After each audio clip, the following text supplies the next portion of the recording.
Hello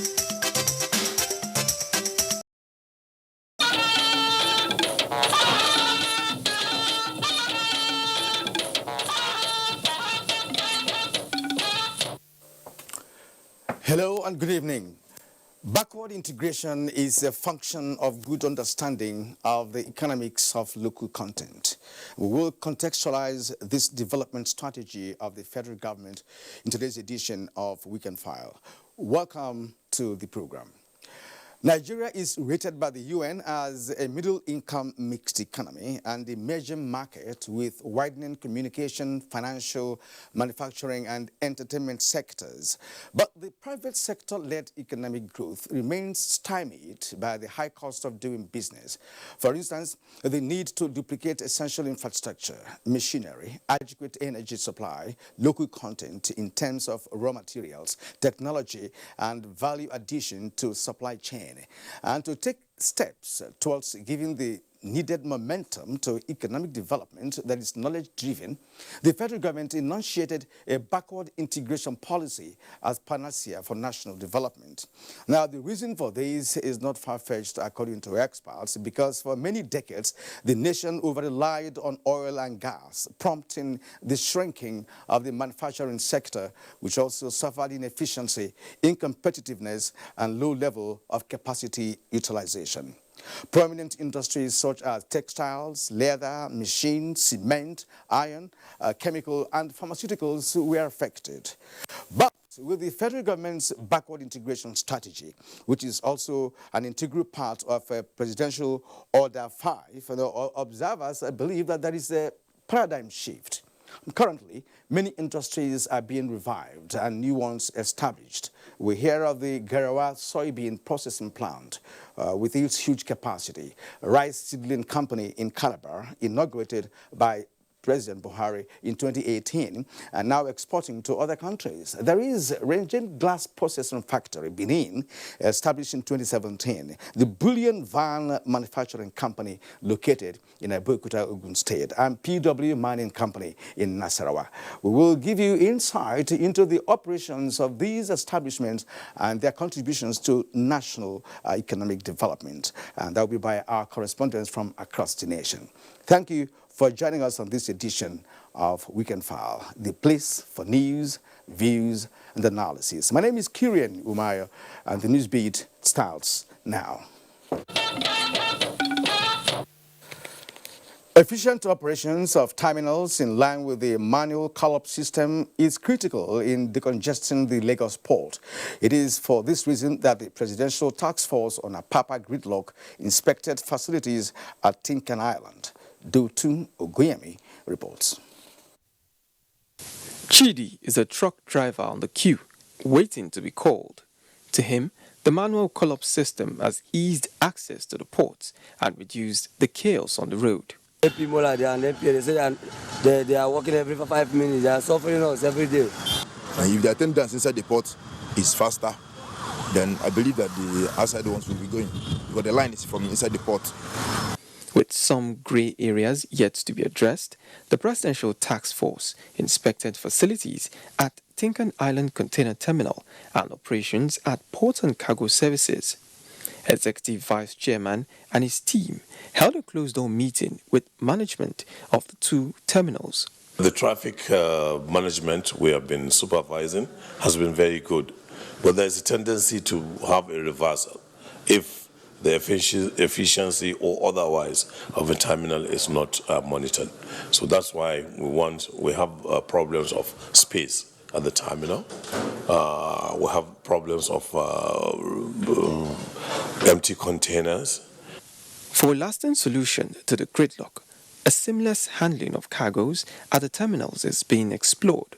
Construction of more truck parks in collaboration with the Lagos State government is in the pipeline going forward.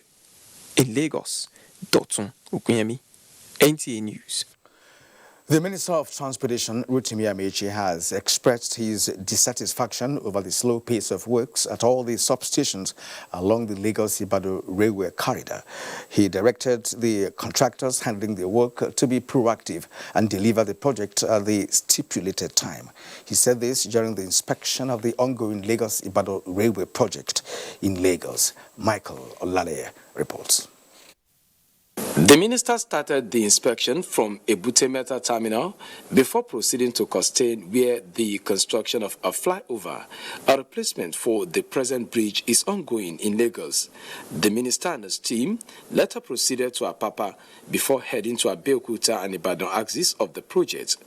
Unlike the previous inspections, construction of substations along the Lagos-Ibadan railway corridor was the main focus of the assessments. Those crossings you see, if you don't create an avenue for the vehicles to cross, you either block Lagos completely and there will be traffic madness, or you create passes. So we're creating underpasses and we're creating overpasses, depends on where they are necessary. And those ones, about 11 to 16 of them, they will cost money. So we need to go and get approval from the cabinet. Okay. And that's what slowed them down. The minister also restated government's plan to create more job opportunities for Nigerian youth from the project. We are insisting that they cannot continue to manufacture coaches, locomotives, and wagons in China and selling to us. So as part of one of the benefits we'll get out of the contract we're giving them, they will build a factory in Kajuala for now. They will begin to manufacture wagons, but they will progress from wagons to locomotives and coaches, and Nigerians will understudy them. The inspection was the first official assignment to be carried out by the minister after his second-term inauguration into the federal cabinet. In Lagos, Michael Olale, NT News. The federal government's clampdown on cross-border crimes is working at Seme land border with the strengthening of security around the corridors for proper enforcement of operational directives. Muhammad Abdulkadir reports that 4 days down the line after the closure, the border communities are at peace with security operatives for successful conduct of Exercise Swift Response. The aftermath of the closure of Seme border is changing the narrative of the socio-economic activities of the area. It emplaces sanity in one of the nation's biggest and busiest border. It's dawned on keen observers and residents in the border communities that there are no better evidences to prove the workability of elements of surprise in counter-offensive strategy of the government to checkmate cross-border crimes than the closure.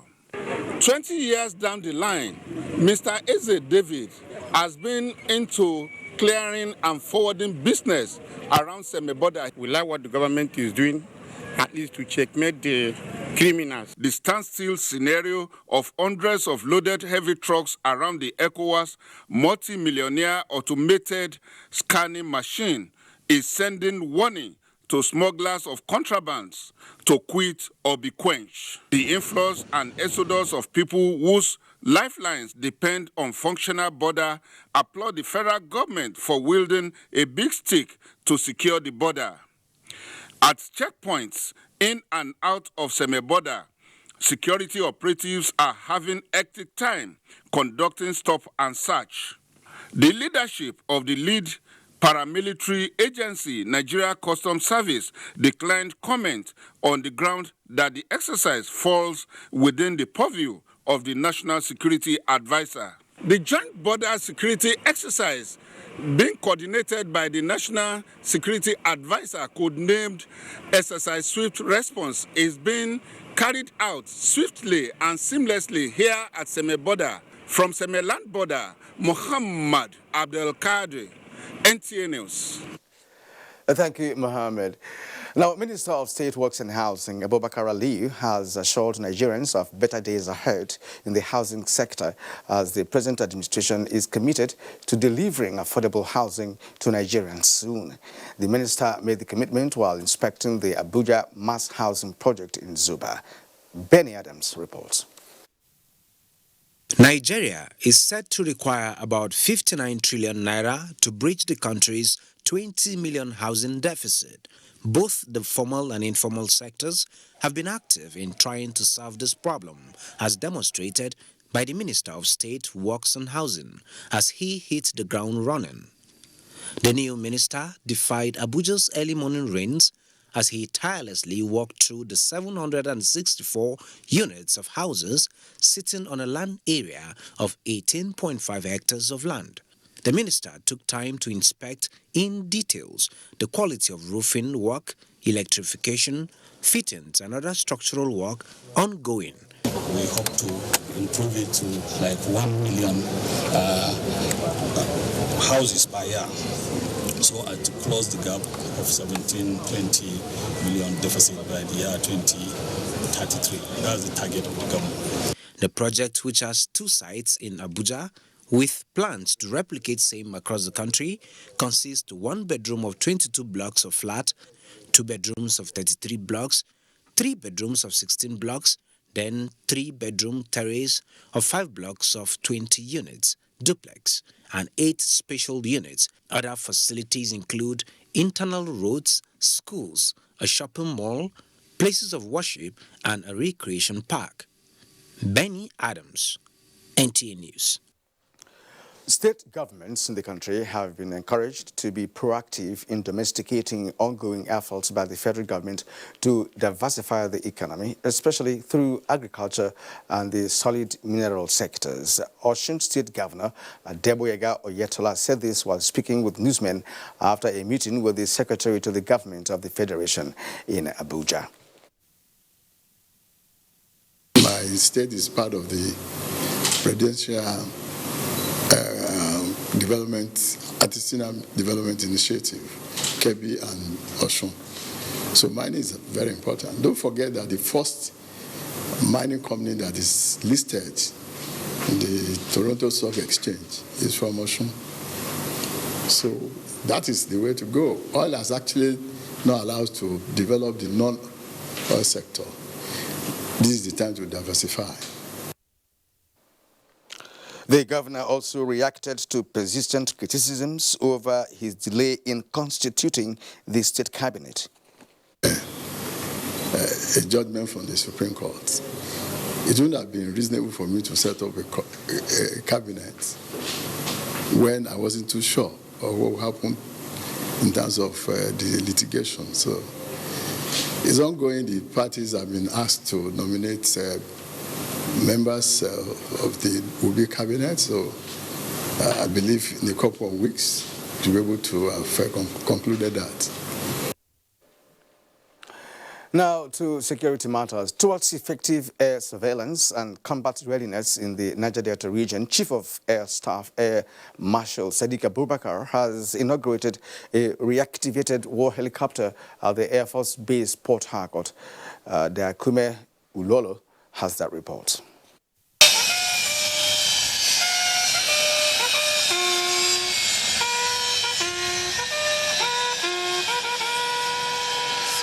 The EC-135 war helicopter was renovated by Nigeria Air Force engineers in collaboration with German and South Africa engineers. The aircraft, which has 5-seater carrying capacity, would complement existing warplanes in the fight against insurgency and other crimes in the country. Inaugurating the helicopter, Chief of the Air Staff, Air Marshal Sadiq Abubakar, contends that the successful reactivation of the EC-135 helicopter is proof of technological progress being made by the Nigeria Air Force to strengthen air combat readiness. This is an addition now that is going into the efforts to make Nigeria secured and more peaceful and more stable. This one too will soon be deployed to where it's required to add value to what we are doing. So every time you have an additional aircraft, you have an additional capability, which will definitely have a positive impact on the fight against criminality, banditry, and even the insurgency in the Northeast. The Air Force boss commended President Muhammadu Buhari for creating the enabling environment for the military. Highlight was the test run of the reactivated warplane in Port Harcourt. Dakume Ulolo, NTA News. The Nigerian Air Force says scores of Boko Haram terrorists have been neutralized and their hideout destroyed at Bola Korege on the fringes of the Sambisa Forest in Borno State. In a statement by the NAF Director of Public Relations and Information, Air Commodore Ibukunle Daramola, this was achieved on the 23rd of August 2019 in airstrikes conducted by the Air Task Force of Operation Lafia Dole as part of missions in the ongoing Operation Green Sweep 3. The target was designated for attack based on credible intelligence reports, which were further corroborated by a series of intelligence surveillance and reconnaissance missions that established the settlement as a major hub of BHT activities, that's Boko Haram terrorist activities. The ATF therefore detailed 2 Alpha jets to attack the target area, recording hits on the BHT hideout and killing several of their fighters as captured in the Battle Damage Assessment BDA footage. The All Progressives Congress, APC, has responded to the trending issue on the media that the party allegedly gave 13 million naira to suspected kidnap kingpin Hamisu Wadume.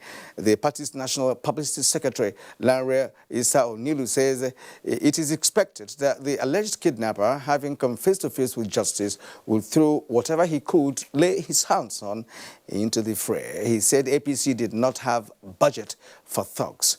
APC spokesperson said from his purported confession, he claimed to be a PDP member before he went on to contest under another party. Now, the Minister of Niger Delta Affairs, Senator Godswill Akpabio, says the federal government has plans to carry out a situational analysis on projects executed in the Niger Delta region. Senator Akpabio said this when Youth for Peace and Development in the Niger Delta region paid him a courtesy call in his new office. The minister explained that a critical assessment of the situation in the region will enable the present administration to assess the impact of activities and programs in the region to enable him formulate new policy programs in the drive to effectively address the challenges in the region. There must be a synergy between the Ministry of Niger Delta and the people of the Niger Delta and the infrastructure of the Niger Delta and the development of the Niger Delta and the security of the Niger Delta. I will continue to remain myself and therefore I will offer uncommon services. He assured them that the president is committed to changing the face of the region and charged the youths to take his message home that the era of crying and suffering is over. Meanwhile, the youth group pledged to cooperate with the security agencies to ensure that there is total peace in the region. Sokoto State capital today played host to dignitaries from within and outside Nigeria when Sultan Muhammad Saad Abubakar III gave out his daughter in marriage. In attendance was the presidential delegation led by Chief of Staff Abba Kyari, Secretary to the Government of the Federation Boss Mustafa, and other top government and legislative functionaries. Also in attendance were serving and former state governors, traditional rulers, and members of the judiciary. The solemnization prayer was performed by the Chief Imam of Sultan Bello Mosque, Malami Akura, Chief Justice of the Federation Ibrahim Tanko Mohammed, and Professor Shehu. You are watching Weekend File on the network service of the NTA. Tonight, we are taking a look at backward integration strategy of government as the nation works towards assuming control of supplies for goods and services. We'll take a short break now. Our correspondence report is next.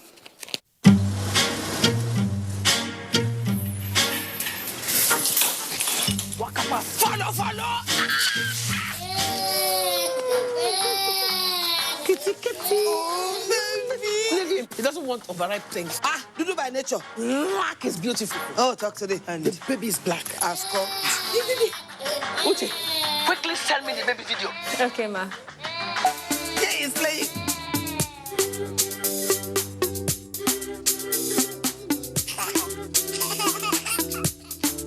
Oh my goodness. He's loving it. Oh, thank you. Welcome. Bye.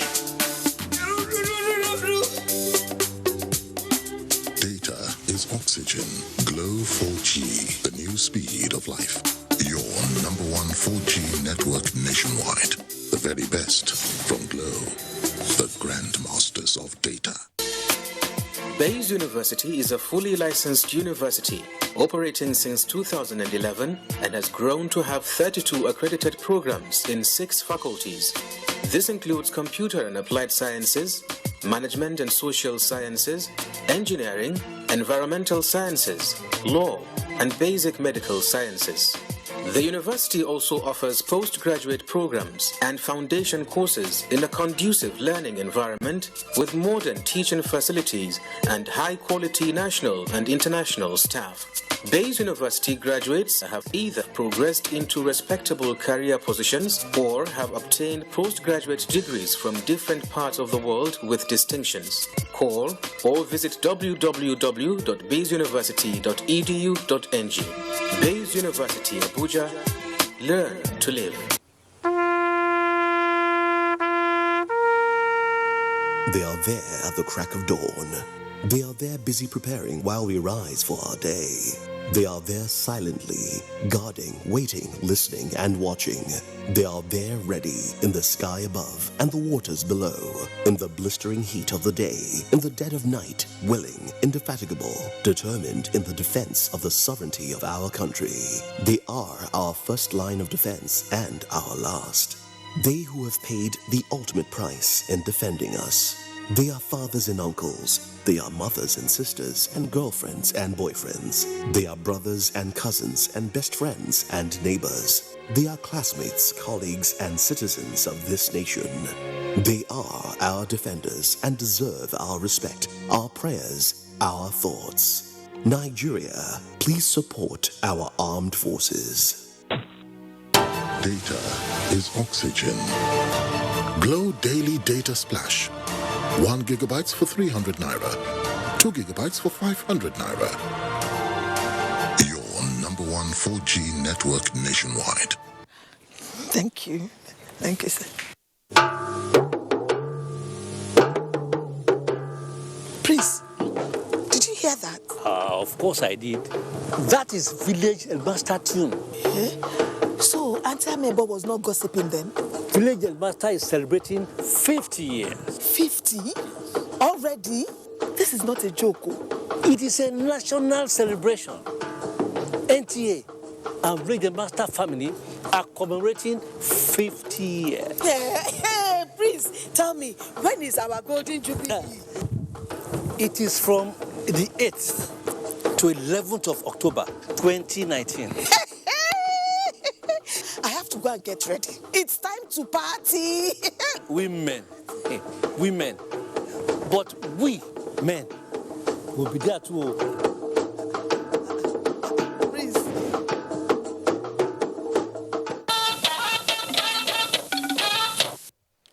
Well, thank you for staying with us up to this moment on the show. Now, let's begin with Kano, the Commercial North Center of the North, where, of course, Mohammed Rabiu Ali reports that Garawa Oil Mills, the largest soybean processing plant in West Africa, is living beyond the expectations in the areas of production and employment. Garawa Oil Mills commence operation in stages, from press milling to a large soya production with capacity of 1,000 metric tons per day. This is to complement federal government effort in providing quality and affordable goods in the country. The oil mill company provides more than 5,000 direct and indirect jobs for the teeming populace, thereby reducing the number of unemployed Nigerians and improve the economy. Sometimes, about 10-15 years ago, there was this revolution or evolution of soya production. And the corridor starts from Benue down up to Kebbi State, Katsina. It's not much pronounced in Kano and Jigawa, but I think now people are getting aware. 90% of the raw materials used are sourced locally from Taraba, Benue, Sokoto, Kaduna, Kebbi, and Maiduguri. However, the milling company is grappling with challenges ranging from multiple taxation, inconsistency in the supply of electricity, among others. The problem we are facing now, you will produce the same product and you will go to the market, you will see some substandard product selling in the market. Abubakar Hassan and Isiaku Abdu have been working in the company for the past 10 years. They are thankful for the rare opportunity. They say if Gerawa oil mills and other indigenous companies will be given the required support, Nigeria will be self-sufficient in oil mill production. Muhammad Rabiu Ali, NTA News. And from the land of honor and integrity, that's Ekiti State, Kola Adewi reports that the decision of the federal government to restrict importation of milk to boost local production is beginning to yield results as a private investor is set to take over the dairy farm in Ikun Ekiti. And this is being realized through a public-private partnership in the Backward Integration Initiative. Ikun Dairy Farm in Ekiti State, established in the early 80s as an integrated agro-allied farm to boost the economy of the state, spans across 1,000 acres of land, but was abandoned by successive administrations, thereby hindering efforts at producing dairy milk. In response to the federal government's directive that dairy producing companies should source for milk locally, the state government signed a pact with the Promasidon Nigeria Limited on revitalizing the dairy farm and utilizing its potentials for job creation and local milk production with high expectation of social and economic growth of the state. It's going to be a good business for them, and the economic outcome will be a plus for Ekiti people. Private government partnership, be that is as it may, they'll be able to put the dairy farm in place now. A team of technical experts led by the managing director of Promasidon Nigeria Limited, Mr. Andes Enasi, embarked on physical assessment of Ikun Dairy Farm to check the status of the milk and yogurt factory plant, where we are assessing the facilities, the infrastructure, and also discussing wider plans of what it could look like should we be able to do a resuscitation of the farm. Good percentage of graduates unemployed here and there, full of the markets, and we know this place is going to absorb quite a number of them. In Ado Ekiti, Kola Adebobuyi, NTA News. Now, Utesi community in Ipoba Okha Council of Edo State currently plays host to a number of companies supplying the building material needs of the country. One of them is Rongcheng Glass Processing Plant. What benefit is this to the economy of the country? Ogochkuka Ona tells us.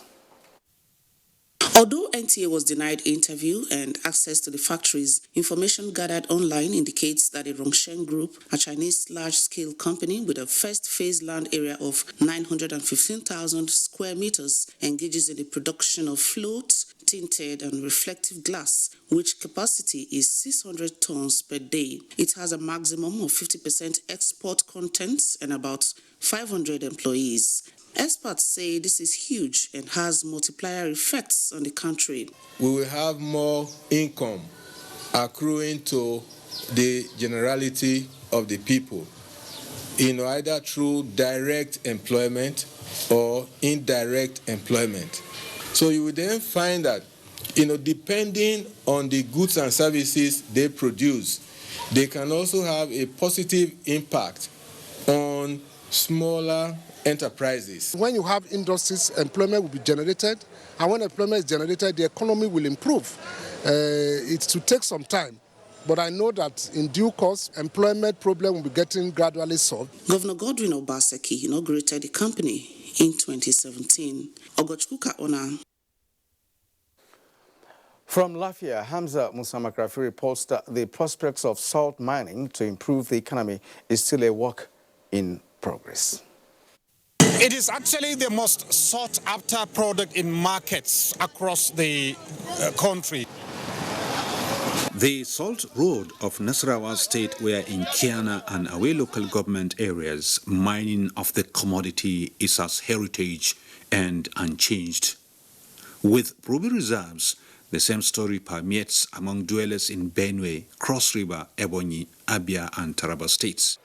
The gaps in salt demand has reportedly cost Nigeria a whopping 3.6 trillion naira on importation in the last 10 years, according to findings. Shama Yakubu, head of Department Business Administration, Isa Mustafa Agwe, the first Polytechnic Lafia, believes in a brighter future of salt mining based on creation and implementation of enabling policies. So that the production will not be done locally now. It should be done in a way that it will meet international standards, where investors would invest, and at the end of the day, they get revenue for themselves. It's a two-way traffic, win-win situation.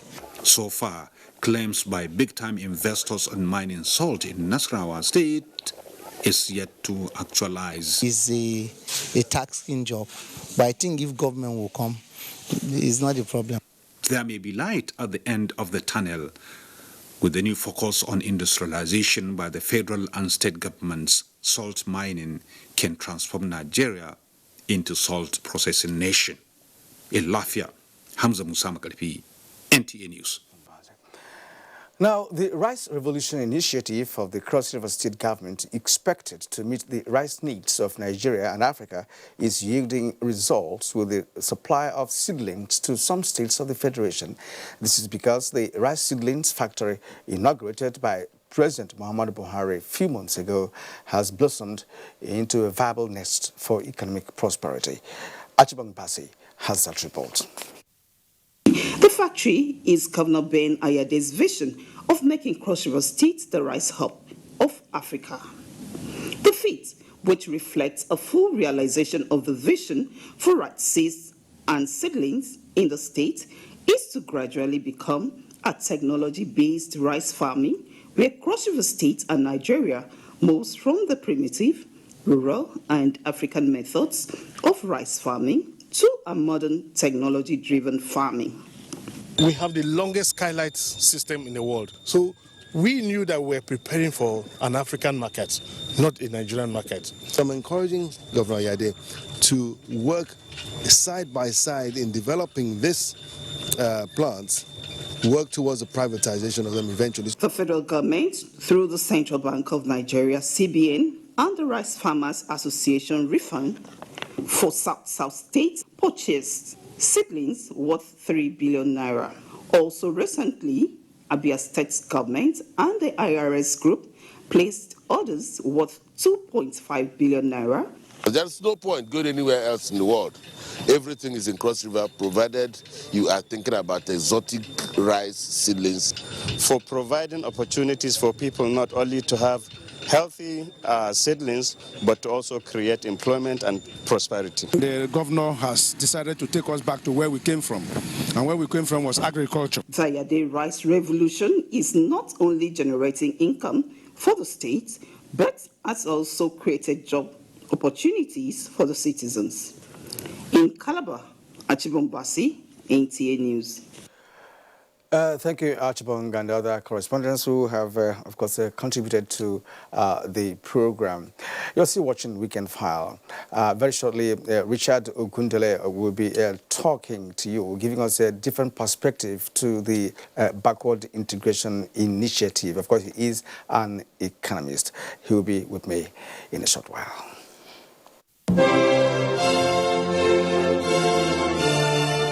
The Nigerian national flag is a sacred national symbol.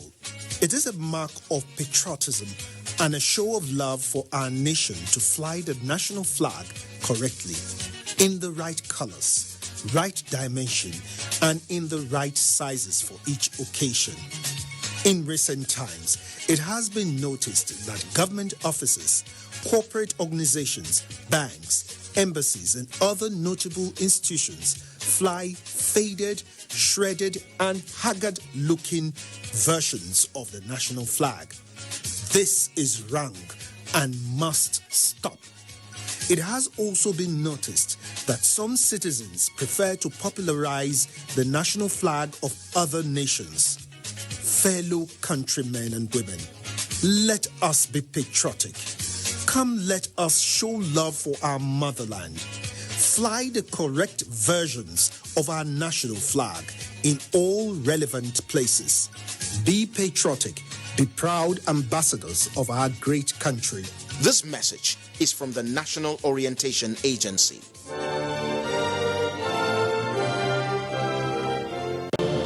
These days, people get their news and information from more media sources than ever before. Some of the news and information given are fake, unverified, doctored, and manufactured to create confusion, stir disaffection, and cause disunity. Before you believe or share any news, ask yourself, is this real? Is it from a credible source? Is it verified or verifiable? Fake news is dangerous, whether you do it for fun or for political gains. Real people can get hurt. Fake news, don't create it, don't spread it. This is a public service announcement from NTA. All right, and with me now in the studio is Richard Ogundele. Richard is an agro-business expert, and we're glad to welcome him to this edition of Who Can File. Good evening and welcome. Thank you, Kurian. Good evening, Nigerians. Thanks for having me. All right, let me start by asking you to give us your perspective of what backward integration is all about. Thank you. Backward integration is simply a process of ensuring that local manufacturers organize their supply chain to integrate the local raw material producers so that they can acquire enough quantity and quality of raw materials they need to produce their finished products. That's just being very simple and straightforward. Now, to achieve this effectively and a business way, you will need some measure of qualitative data, in the sense that you need to know where will you get your raw material from, what's the available quantity in those areas, what's the seasonality, and do they really meet the criteria you need them to get the raw materials into before you procure from them. So these are the basic questions that the manufacturers need to answer. And for the government, this is one of the support areas they need to provide so that the local manufacturers will be able to easily find these materials they need. Now, the inability for local manufacturers to get enough raw materials in the right quantity and in the good quality that they need is what really makes them try to import these materials. And when they begin to import raw materials that we can locally get, we're losing jobs. We're not able to get incomes for our local farmers or raw material producers, and the economy is not going to grow. So simply put, we would say the government is really doing a good thing by trying to insist on backward integration, but they also need to provide the requisite enabling environment to ensure that local manufacturers are able to meet their needs. All right. From your explanation, many Nigerians would have understood the reason why many industries in Nigeria went down between the mid-80s and most of the 90s, unlike the situation of the 60s and early part of 70s, when we had booming economy, where industries, prospered. Now, similar initiatives such as backward integration were propounded in this country at some point in time. But it didn't work out. What was responsible for the failure of those other initiatives? It's quite easy to figure that out. Nigeria as a country, we have very beautiful policies crafted in different documents, year in, year out. But our challenge has always been how we implement them. Secondly, we are not consistent in following up with policies. Every new government seems to want to create a different policy from the former one. So if we had followed up with the existing ones and just tweaking a few things, I'm sure we will be able to achieve most of the provisions in those documents before thinking of new ones. And when we come up with new policies, it appears we completely depart from the essence of what the previous ones had. I believe that would be a function of the interest or the core desire of those in government at that time. But from a business perspective and as an expert in agribusiness, we would like to look at backward integration, as it is being said now, in terms of what are those core issues we would like to address. One, we want to ensure that we create jobs for our teeming Nigerians. We'd like to ensure that our factories really work so that we can meet our local demands and ultimately begin to export finished produce out of the country. If we're able to export, then we'll save our scarce foreign exchange that we currently spend in importing these things. As it is right now, the failure of most of those policies in the past which you talked about is simply the lack of political will, in my opinion, to follow through with these things the way they are. If we keep jumping from one policy to another, then we will keep struggling with new challenges, because every new policy has its new challenges. One, you need to break down the details and the mechanics of how they will be achieved to every stakeholder. That takes time to communicate. Then you need to begin to put in the required support mechanisms that will move each step along the value chain to achieve the result.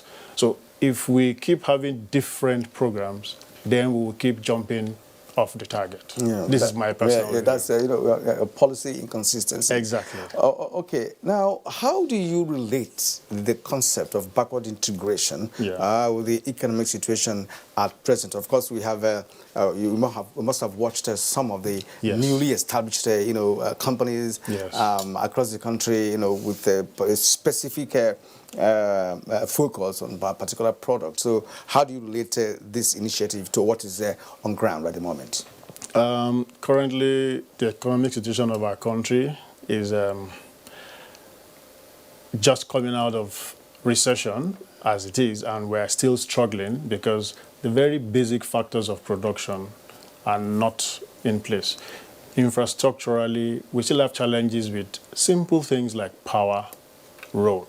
So whichever the factory, wherever they are located, they still need to move produce from the hinterlands to their factories. The roads are not particularly in any good shape to make it easy, and that increases the cost of transaction, the cost of moving things logistically from point A to point B.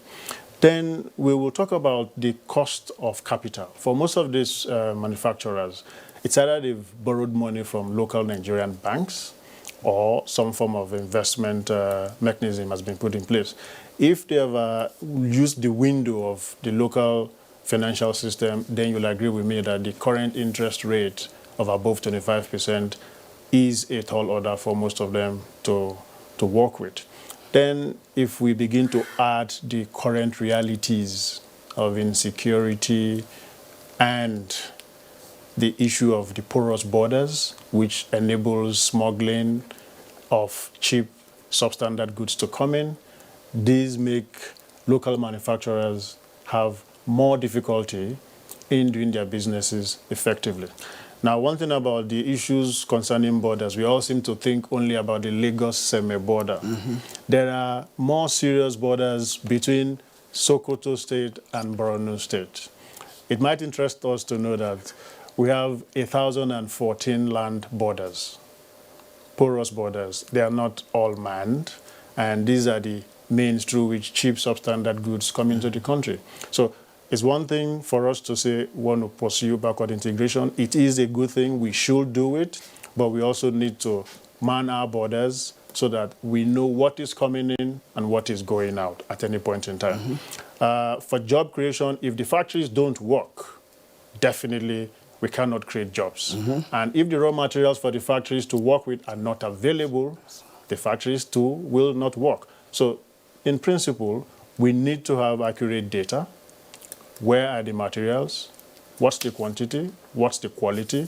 Do these places where we need to get the materials from have the requisite skill and expertise to produce the raw materials in the way and manner that these factories need them? We just saw the Gerawa oil mills in Kano complaining about cheap substandard goods being brought in. Now, if they're able to get 90% of their raw materials from Nigeria, that's a very good thing. But there is still that challenge of competition with cheap imports. And this is something that we really need to address as a nation. All right, now let's talk about domestication of federal government policy. This is a backward integration initiative. Exactly. Now, domestication of this initiative by subnational government is very important, because in the past, such domestication lacked in most sectors, especially on matters where we have matters on the concurrent list, where the state, of course, will have the prerogative of, keying in or not doing that. So how will what should be the role of the subnational government in ensuring that this initiative, goes down well? I think the first thing will be for every state that knows that a particular sector or value chain thrives in its domain, takes these federal policies seriously and bring them down. And that's what we talk about when we talk about domestication. Let's take a simple product like tomato, for example. We have about 12 states where tomatoes are really produced in large quantities. And we have national tomato policy, which is in itself a backward integration policy by the CBN. And within this new 5-year policy of the CBN, it is reiterated that a lot more support will be given to tomato sector via the Anchor Borrowers Program. Now, in my opinion, the subnational governments of each of these 12 states should look critically at this policy and say, what will be our role? What should be our contribution? How do we ensure that our local farmers that should really be the beneficiaries of this policy begin to do so that, one, the local deficits in our demand, we're able to meet them, the raw material challenges of the factories that are within the environment are met, and even for new ones to come up. So PPPs can be put in place where the local governments will say, we'll provide land, we'll provide accurate farmer data, we'll provide titles and access to land so that these new manufacturers will be able to have partnerships with the farmers. And via the Anchor Borrower Program, where the current financial interest rate is 9%, even though I believe and other experts like myself believe it's still high, but at least we can start from somewhere. That being available will enable that integration to happen. So subnational governments, their role, in my opinion, will be first, understand where your state fits into this policy, get your actors locally to understand the provisions of these policies and begin to take immediate steps towards actualizing them. All right. You rightly pointed out in the past, a short while ago rather, that we had policy inconsistencies. Exactly. And now that we have seen a new regime with new thinking, a new ideology, especially towards the backward integration initiative. You are an agribusiness person who understands the concept of agriculture and of course agroeconomy now, and Nigerians believe that the government has done well in terms of agriculture, currently. And how can this initiative, or the operators of this initiative, leverage on the growing agricultural base that we have currently in the country? Thank you, Kieran. There are so many ways that these successes currently can be leveraged. And I'm one of those who still believe positively that, yes, we've achieved some measure of success, but we can do much more than that. The first thing is, if we adopt a value chain approach, which is what the government has chosen to adopt, and it is really paying off, it simply means every segment of agriculture, whatever the sector, should be viewed from a value chain development point of view. It means every segment from cradle to finish, you need to break them down and look at what are the failures in between. If we don't understand these value chains, then it becomes difficult for us to solve the challenges in there. And rightly, the agricultural promotion policy has really come up with that approach to say, we're going to adopt a value chain development approach, and that is why the sectors like rice, tomato, and the rest of them, which we are seeing, are getting the right attention. So for other sectors, we need to adopt the same measure of commitment which we expended on rice in particular, on them. And we need to ensure that our infrastructure are in place. I can see that we're trying to work on rail.